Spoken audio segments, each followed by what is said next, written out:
Good morning. This is for MAT081. We're going to do the practice test to get ready for test number 3, which is on units 7 and 8, the proportional reasoning and percentages section. So we've got 15 questions. Get your coffee. Nice beautiful morning here in downtown Phoenix, and we'll get after understanding each of these problems. Remember, if you need some additional help, email me. Let me know what you need. I can work on making something more targeted so that you do understand.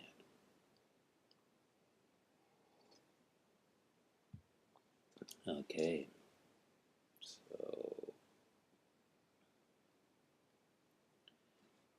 here we are with our first question.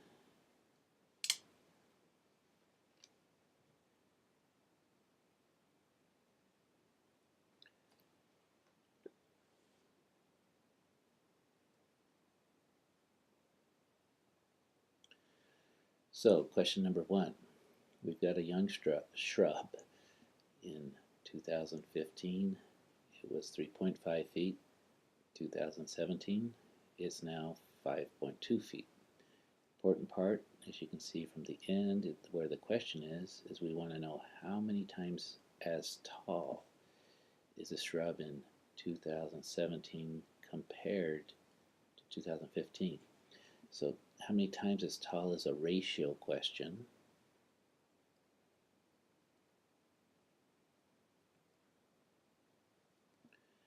And so we want to do a ratio where we have 2017 being compared to 2015. So 0 in. And so how tall was it in 2017? That's when it was 5.2. Compared to 2015 when it was 3.5. But the ratio, this bar here in the middle, means to divide. That's part of the divide key. You might see, remember with division, you've got a dot in the top, a dot in the bottom, and a bar in the middle. That's what this is. A fraction is just division. So we come to our trusty calculators right here, and we're just going to take 5.2 divided by 3.5. We end up with 1.4857. Obviously they've rounded here somewhere, so we'll go 1.48, but as I look at my answers, I think I got 1.49, so yes, the 8 got rounded up to 9 because of the 5. So we round the 8 because 5 is halfway, so it's going to be 1.49. Let me circle that one. Okay, I'll take a picture of this, and then so in the video, just beneath the video, you'll see a screenshot for each of the answers as well. So we'll call this one.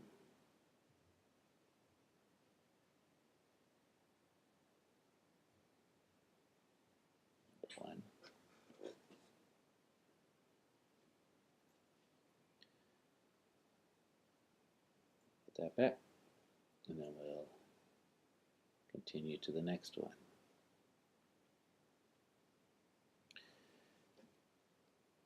Okay, again, sometimes it's helpful to read them backwards. So we come to what's the question. So we just scan it. What is the ratio? So the math question, we're looking for a ratio. That's going to be a fraction, and you can kind of see here.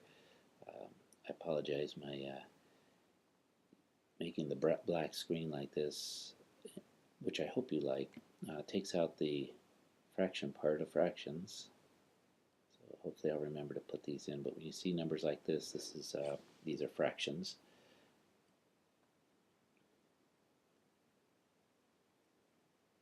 Okay, so we want the ratio of the shots she made compared to the total. Shots made to total. This is an important thing that we're comparing to the total. So we come back up and now we look, yeah, she's doing free throws. Here it is. She made 7 shots for every 4 shots she missed. So she can make so that's a ratio of shots made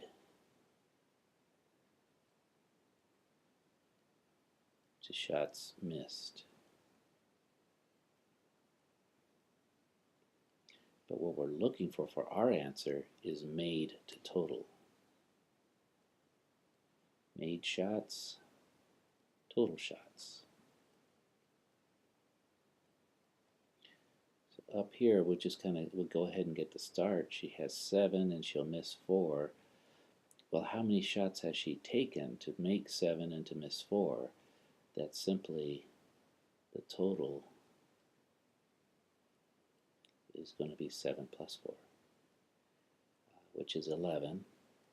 Okay, so doing the ratio of made to total now, comparing those two things, is 7 to 11. And that's it. It doesn't reduce. Oh, there's our answer. Beautiful. Let's just circle that one. That's the correct answer. There's some good distractors up here, so just be careful. A multiple choice test is made this way. They will have some good wrong answers. You notice our 7/4 is up there, but that's not correct. Made shots to total shots. Okay?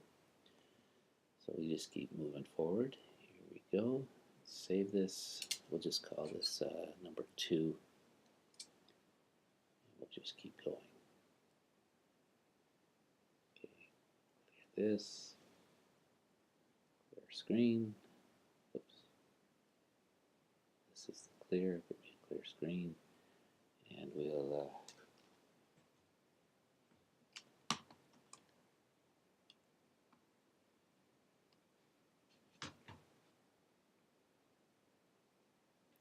keep going to number 3.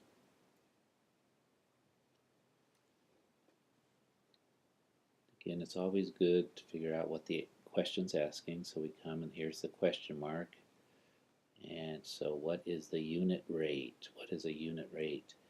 The cost of the gas in dollars per gallon. So this is important, the order that we're going to do things in. A unit rate means to find the ratio and do the division. So then we're finding out how many dollars per 1 gallon. So it's a unit rate is a ratio, and it's going to be dollars per gallon.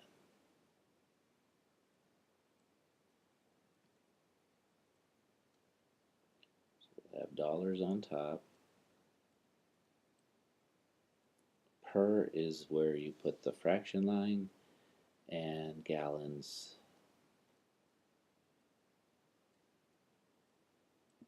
go in the bottom. So as we set this up, now we can read our question, or our fact part of the question. Anna bought 15 gallons of gas for $34.20. So we pick out our numbers. The dollars is going to go in the top.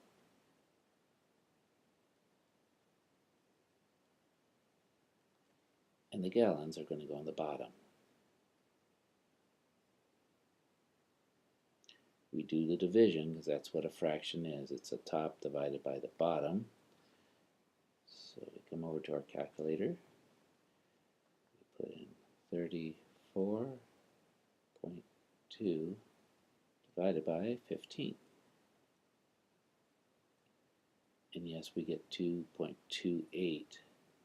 There it is.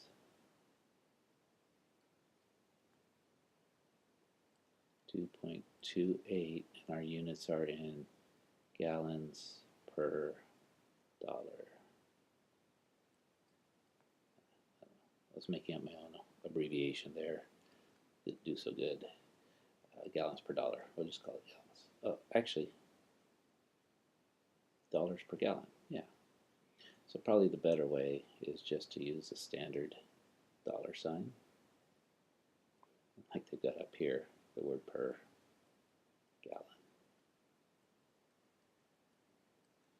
Okay, so that matches with D. Take a picture. Here's question number 3. Let's keep on moving. Okay.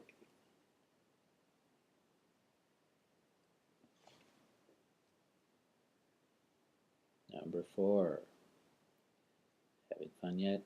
Hope so. Okay. So again, come to the question. What are we asking? There's this question if, so there's some information here. He bought a total of, he's getting 60 red pens. So the question is, we're looking for question words. This is the question. How many blue pens did he buy? So they're giving us the number of red, and we want to know how many blue. So let's go see our facts and see what we can do. So an office manager purchased 8 blue pens for every 3 red pens. 8 blue to, so that's a ratio. It's a comparison. And you know, as long as, the nice thing with ratios, as long as we're consistent in where we put the things, it can be done in more than one way. I'm just going to go with the first thing first. So we've got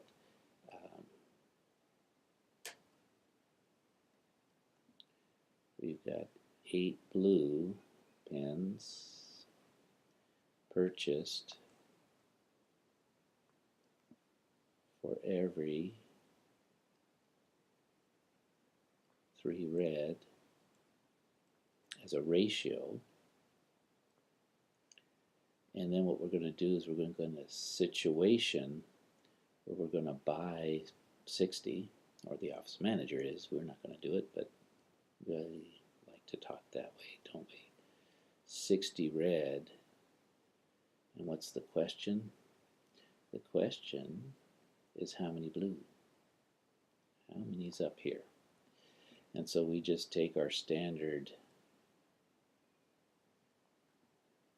cross multiply, the kitty corner ones, right? The ones that are diagonal from each other, those are the ones that get multiplied. So this is going to be 60 multiplied times 8, and then we divide by the odd one out, the one that doesn't, the partner we don't know, right? Multiply, cross multiply, and divide. Remember, say it again and again. Cross multiply and divide. You will get it. And then we just follow through with each of these 2 steps. We'll take 60 times 8. So clear out our calculator here. 60 times 8. And then we can just go ahead and click on the divide by 3. And we have our lovely answer, 160 blue pens. 106, well, here it is, right up here. So we'll write it. Again, when you're taking the test, you might not need to. You might just see it and say, oh, here it is. Circle it, move forward. But sometimes it's nice to do that and to kind of label it. What are we getting? It's blue pens. Okay, very good. So let's save it. It's question number 4. And then we will move on to the next. Just keep it going. Keep a nice good pace. So we'll go to number 5 now.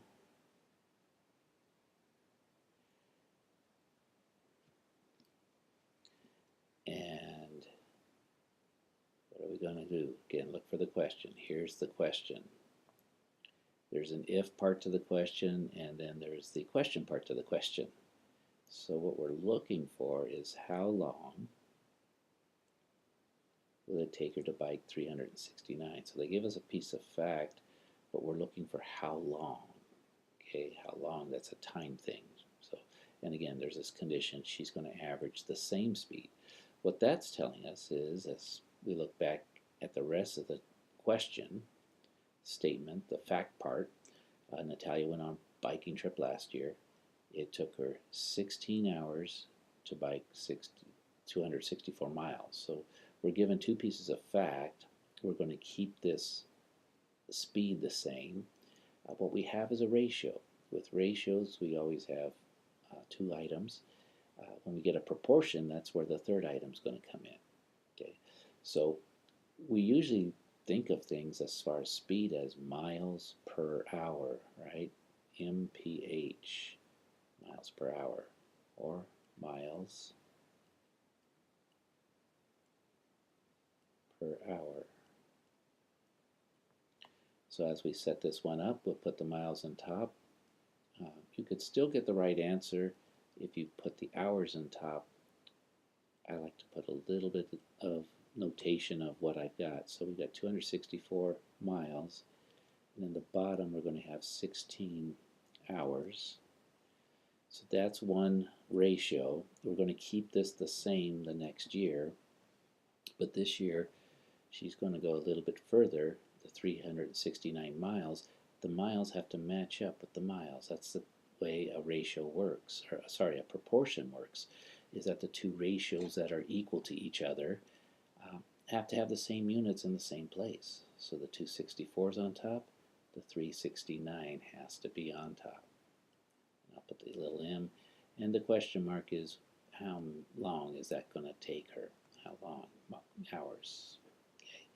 So we come over, let's get a new color, cross multiply and divide. So this sets up our calculation. 369 times 16, that's the multiply part, divided by 264. Cross multiply and divide. 3 numbers, 2 operations, 1 answer. That's kind of cool. 3, 2, 1. So we got 369 times 16 divided by 264. Boom.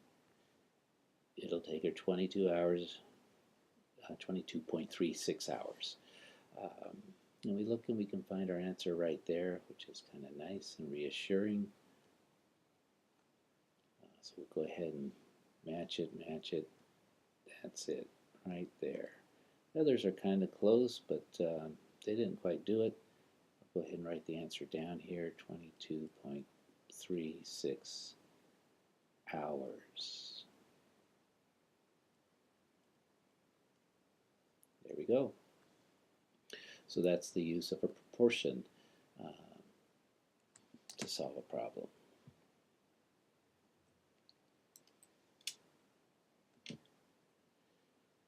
Okay, let's keep going.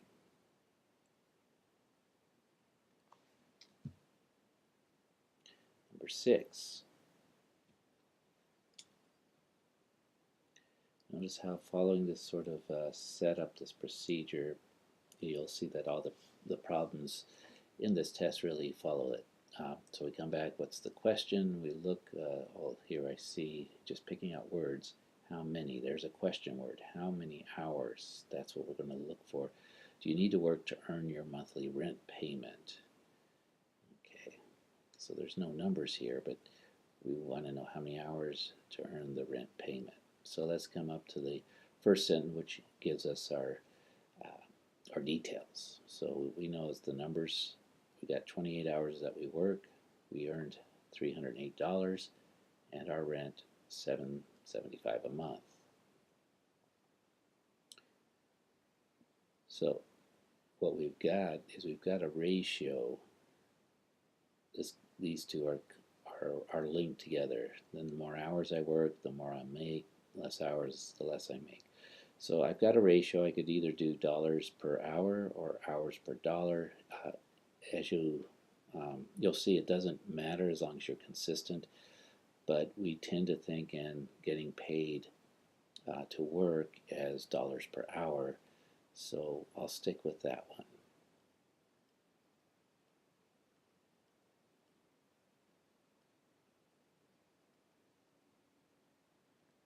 Okay, what are the dollars per hour? Well, they're $308 that we earned for working 28 hours. And that's going to set up a proportion. We need to know how many hours we need to work to earn a monthly rent.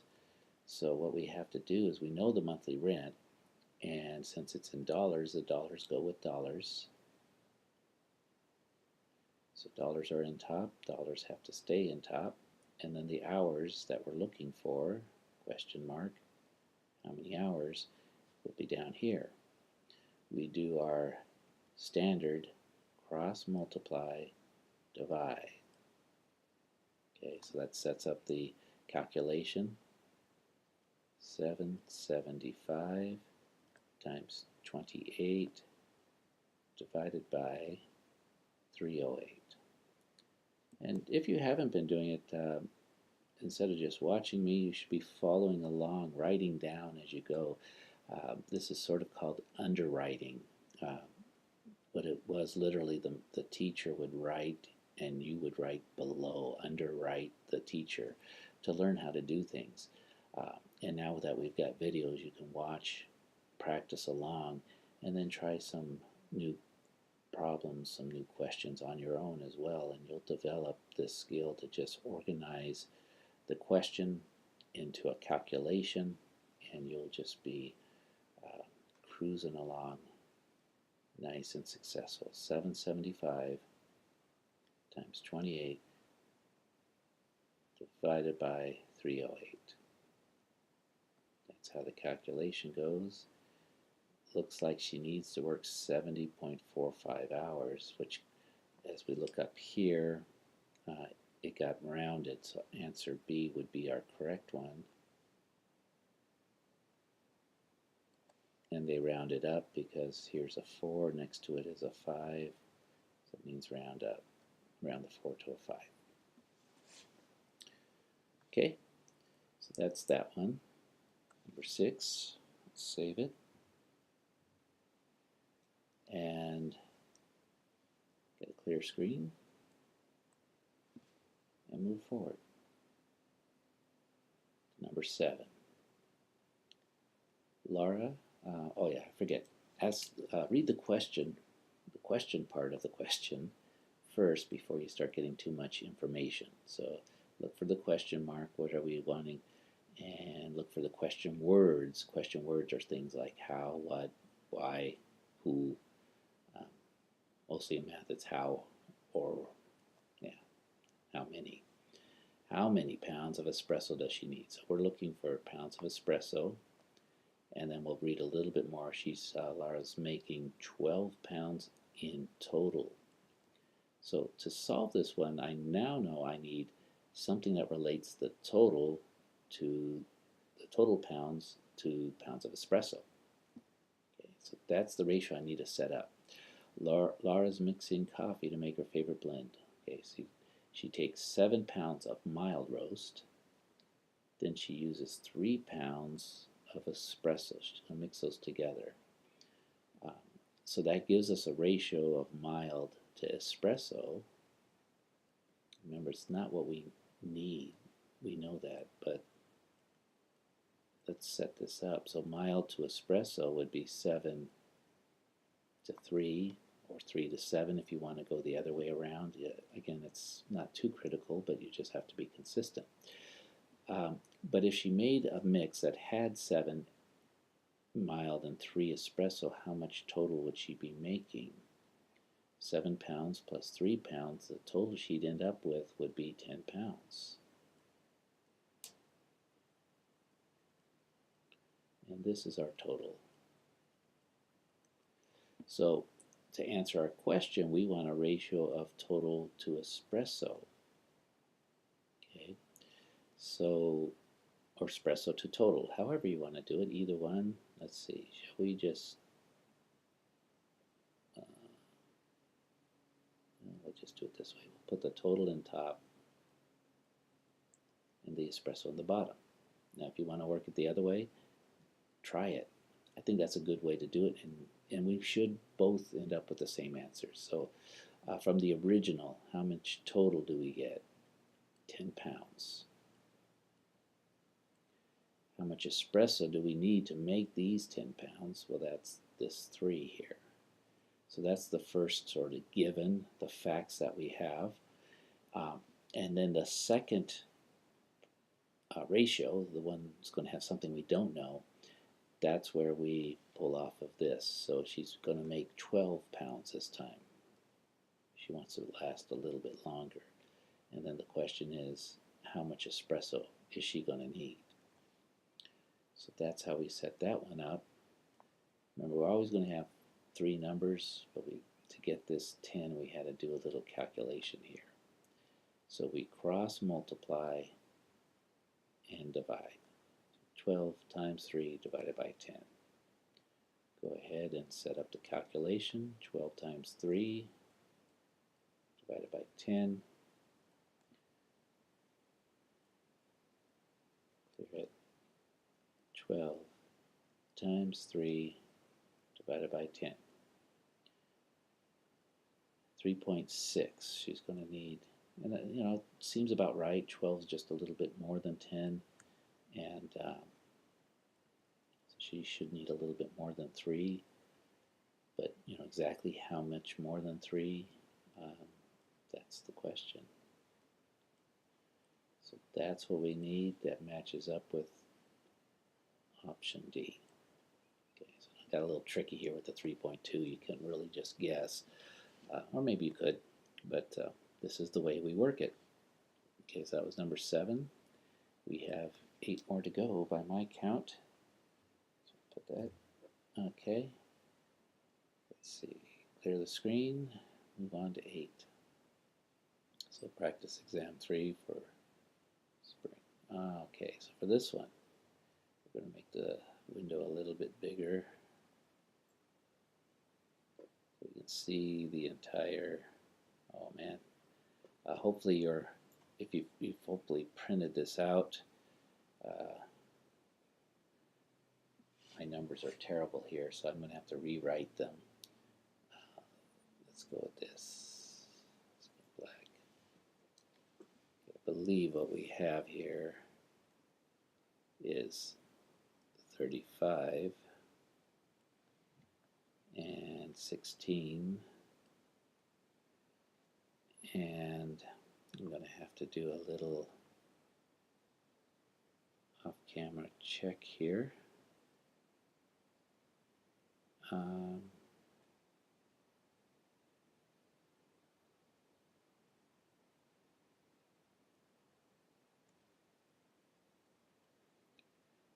Apologize. You could fast forward through this. I just like to keep it running so that I make one video, upload it, and everything is going to work out just fine.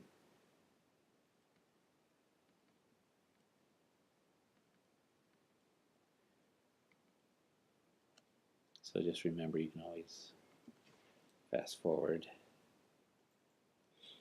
which I think I would suggest doing. What happened here? Since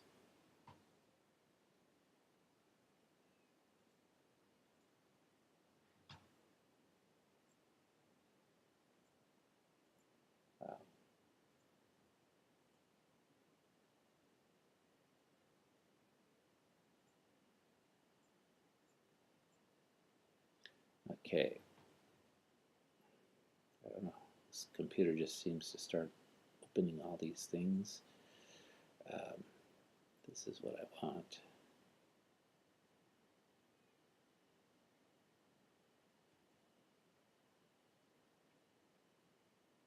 .2. Okay, 3.2. Come over here.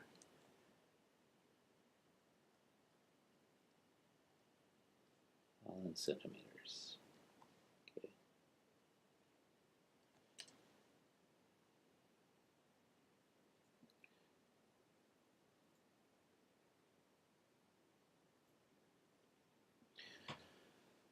Calls for another drink of coffee.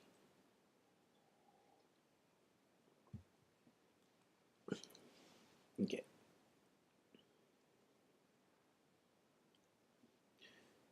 So this doesn't really look like a question, but sort of an order. Find the length of side A. Why don't you say please find, something like that? Be a little bit more polite, right? We should always be polite. Apologize, that's my fault. Please find side A. So we see side A is down here. We've got three numbers, and that's when we see three numbers, that's going to lead us to think we need some kind of a proportion, because remember, a proportion always has two fractions equal to each other. We know three of the pieces, we're going to find the missing piece. So which pieces match?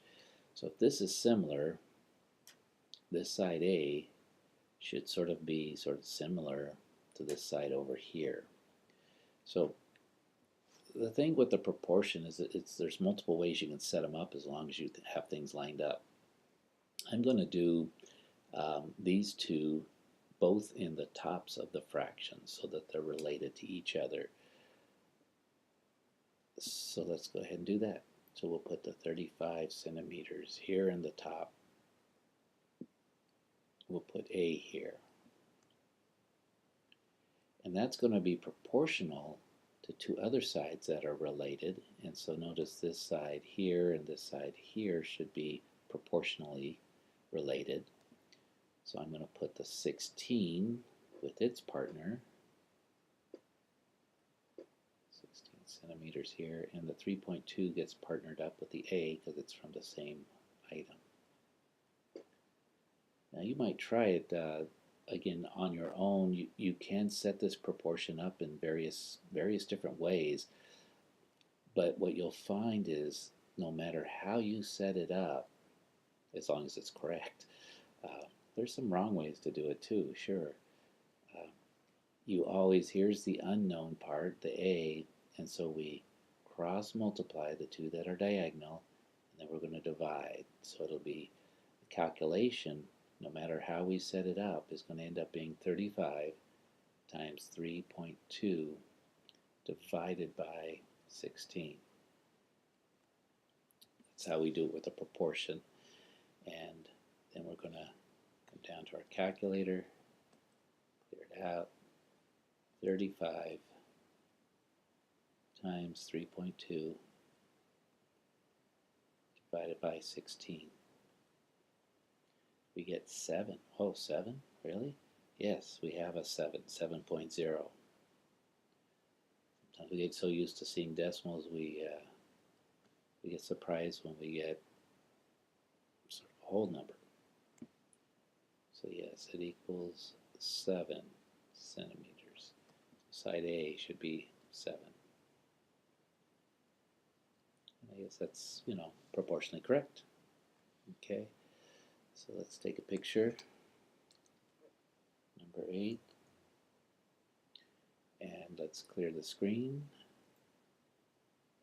And let's move to the next question.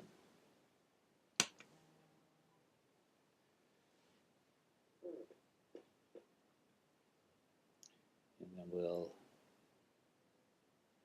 just so it doesn't distract us too much, we'll make the screen a little bit smaller here again and just deal with one question at a time. Okay, here's my pen. And then again, this one had a fraction, so you probably see it on your paper, but that's a fraction there. Okay, so let's go ahead, take a look at this one, come back here. Here is the question mark. We look for the question word.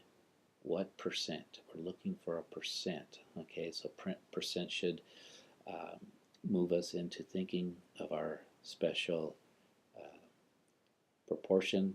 Since we're looking for percents, we've got the part over the whole is equal to percent over 100. That's how our proportions will always be.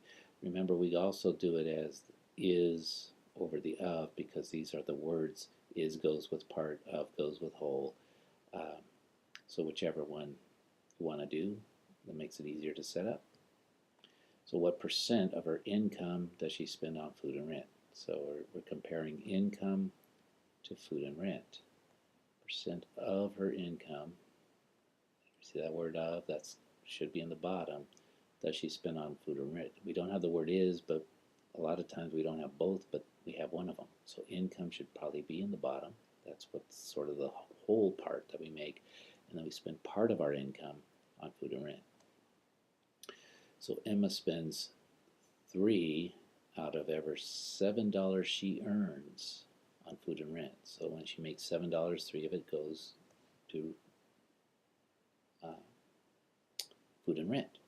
So let's see. So 3 is the part, 7 is the whole. 3 is the part, 7 is the whole. Hopefully she makes more than $7 a month, because that's not going to be much food. And then we get percent over 100.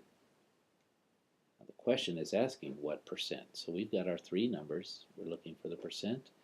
And we use the same process we've been using across multiply and divide. So the 2 that are diagonal from each other, 100 times 3 divided by 7. Always going to work this way. And again, you'll develop your own shortcuts as you look at these problems. And when you've developed it and you're comfortable with it, that's the time to implement it. I show you just a way that will always work, get you to think in the appropriate way, and then as you practice and do these, you develop your rhythm, your way, and when you're ready, you go ahead and develop different methods that get you the same answers, but maybe either in a quicker way or one that is more personally soothing for you. Because remember, when we're doing math, we're doing a lot of work. We want to also feel good about what we're doing. 100 times 3 divided by 7. Remember, what we're ending up with is a percentage. So go ahead and write that down. 42.85. And I just look up at my answer. I do see that answer there. And what they did is they took the 5, they looked next to it, there's a 7, so they're going to round that up to 6. That's what they did. This method always gives us the answer we're looking for, 42.86%. A little sloppy there, but you see it up here. Let's take a picture. This is question number 9. And then we will clear the screen, move forward to number 10. We're getting there. So my count, we're down to 5. So go over these again and again, and come back, and any ones that you struggled with or didn't quite understand, go ahead and work some similar type problems. Watch this method, find a similar problem in the homework, work through them until you get correct answers consistently by using a correct method. Because once you have the method, life throws us many different questions. It doesn't always give us the same questions, but the same process will get us to correct answers. That's what we're learning. Okay, so now we got Harry, Prince Harry maybe, I don't know. Sometimes I always jump here, but what we want to do again, remember, try to see where's the question. Because if I know what the question is, it's a lot easier to answer. So here's a question mark, and I come back and I look for the question word. What percent? Another question, I'm looking for the percent. So what I know, if the question is what percent, I'm going to have this part of the proportion, and on the other side I'm going to have the is over of, the part over the whole. So they got to give me those 2 parts, and now so I know what I'm going to be looking for. I look for 2 numbers. Here's one number, 25 hours. And I look for another number, 19.45 hours. They're both hours. But they're kind of different kind of hours maybe. Harry needs to exercise in the fitness center 25 hours. This is needed hours. These hours are what he's completed so far. Okay, so they're kind of 2 different settings. Remember, we're looking for part over the whole. So now the key part of this is which is the whole and which is the part. Well, a lot of times it is the bigger number, not always, so we got to be careful. But this case, the 25 hours is bigger because that's the total needed. Once he's got his 25 hours, he's got his credits. So that's the whole. He has not finished it. He's got part of those hours. Does that make sense? Let's see, do we have an is or an of? I don't see is or of. Okay, that's okay. 19.45 go up here. And we want to see that this fraction is related to a percentage, and there it is. So we go with cross multiply and divide. So we're going to take $100. No, just 100. Sorry, it's hard to sit through and do a whole test all at once, but we'll do it. 19.45. That's the multiply part, and then we divide by 25. This method keeps me on track. Otherwise, it's so easy to get mixed up when we're doing these things. Okay, so again, come back to the calculator. It's just 100 times 19.45,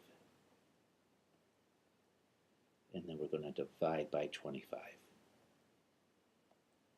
77.8, and that's a percentage, remember, because that's what we were looking for.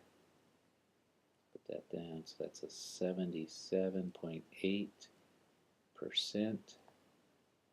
See if we've got a matching. Oh, we got a match right there in C. Round to the nearest whole percent as needed. Oh, well, we didn't. I guess the guy who made the answers didn't even follow his own directions. Should have been 78%, right? If they were really following this, the answer should have been 78%. If you picked up on that, kudos to you. But when we're taking multiple choice tests, we choose the best answer. Okay, it's one of these four. It's got to be 77.8, even though test maker didn't even follow his own instructions. Sorry about that. Happens, right? Okay, so save this as number 10. Let's go ahead and we're still recording. Okay, I wonder about that sometimes. What did we just do? Oops. Sorry. Clear the screen and move to the next question. Okay. Let's pull up the pen. So again, this one I think I follow my own instructions. These are what we do. But again, first look for that question mark, and then we go back, and then now where's the question word? There it is. How many miles? That's what we're looking for. How many what? Miles has he traveled? So we're looking at how many miles he's traveled. We look kind of back through the numbers. If the trip is 370, so there's one number. We come back. Jacob is on a road trip. So far he has traveled 58.75% of the trip. So this time they're giving us a percent. They're giving us this, and so now we just need to find part over whole. I mean, you don't have to write this down each time until it's, but I find it helpful because now this is my template. Notice the percent goes where the percent goes. That's what I love about percentages. When they give me a percent, I know exactly where that's going to go. It's going to go over the 100.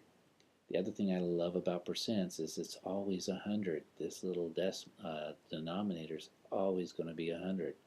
So then there's just two other parts, and I've got like a 50-50 chance if I use a blindfold and just put the number somewhere. But I can do better than that because now I just need to decide, is 370, since it's a total of the trip, is that a part of the trip or a whole of the trip? Well, total trip, that's a whole. That's the complete whole bull of wax or something, or I don't know, 370 miles. So if I've only gone 58.75, how many miles have I gone? Again, that's the question. How many miles? So I use my diagonals. That's what gets multiplied. In fact, remember, multiply is like that. That's probably where it comes from, you know, this cross multiply. The divide comes here, and remember that really literally comes from a fraction, the fraction bar with a top and a bottom. So we're going to take 58.75 times 370, and we're going to divide it by 100. That's 100. Now let's clean that up a little bit. The world is watching, right? So should make it nice, as pretty as we can. And these calculations with percents are always this way. Again, 58.75. You may find shortcuts for yourself, but use them when they're meaningful to you. 370 divided by 100. You sort of, you know, I don't know, anyone else learn to ride a bike using training wheels? I did. And I remember all the scuffs and yeah, falling down many times. And I remember, you know, people saying, time to take off those training wheels, right?